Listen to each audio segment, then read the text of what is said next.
আসসালামু আলাইকুম প্রিয় কৃষক ভাই বোন বন্ধুগণ, আশা করি সকলেই ভালো আছেন। নতুন আরেকটি ভিডিওতে আপনাদেরকে স্বাগত।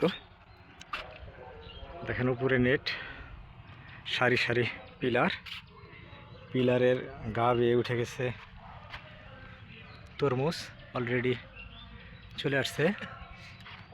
এই তরমুজের জাতের নামটি হচ্ছে আস্থা। এটা মালিক সিডের তরমুজ। অলরেডি ফুল আর ফল চলে আসছে। এই পিলার দুপাশে লাগানো আছে। আর উপরে হচ্ছে নেট, এইদিকে চারিদিকে দেওয়া হয়ে গেছে। আশা করতেছি ভালোই ফলন হবে আল্লাহর রহমতে, কারণ গাছের গ্রোথ অনেক ভালো আছে।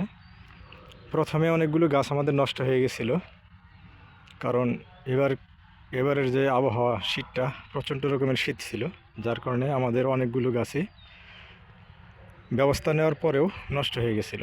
এটা আমাদের দ্বিতীয় শিফটের এই তরমুজ গাছগুলো দেখতেছেন, এই যে এগুলো হচ্ছে দ্বিতীয় শিফটের।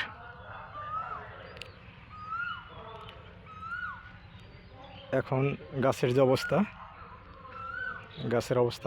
আল্লাহর রহমতে অনেক ভালো আছে। দেখেন আপনারা, এই যে সারি সারি পিলার দেওয়া আছে। নিচে হচ্ছে তরমুজ, উপরেও আপনার নেট দেওয়া আছে। এগুলোতে অলরেডি ফুল এবং ফল চলে আসছে।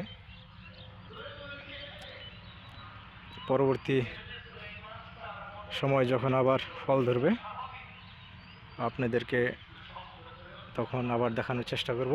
আপনারা দোয়া করতে থাকুন যেন তরমুজের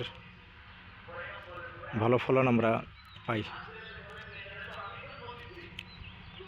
আপনাদের কেমন লাগতেছে, বা আপনাদের এলাকায় তরমুজ করেন কিনা, বা এই পদ্ধতিতে কেউ তরমুজ করেন কিনা, সেটাও জানাবেন। অনেকে হয়তো বলতে পারেন যে এটা তো অনেক ব্যয়বহুল, যে এখানে খুঁটি প্লাস হচ্ছে এই উপরে শেড। আসলে আমরা কিন্তু এটা একদিনের জন্য চিন্তা করি নাই, এটা আমরা স্থায়ীভাবেই এখানে পর্যায়ক্রমে একটার পর একটা ফসল আমরা দিব, যার কারণে এটা স্থায়ী একটা শেপ দেওয়া হয়েছে। সেই তুলনায় হিসাব করলে এটা কিন্তু খরচটা ওই রকম না, কারণ আমরা তো স্থায়ীভাবে এটা করছি। এখানে তরমুজের পর অন্যান্য ফসল এখানে এই খুঁটিগুলোতে বা এই নেটগুলোতে দিয়ে দেওয়া হবে। ভালো থাকবেন সবাই। নতুন আরেকটি ভিডিওতে অন্য একটা সময় আপনাদের সাথে আবার দেখা হবে। সেই পর্যন্ত আল্লাহ হাফেজ।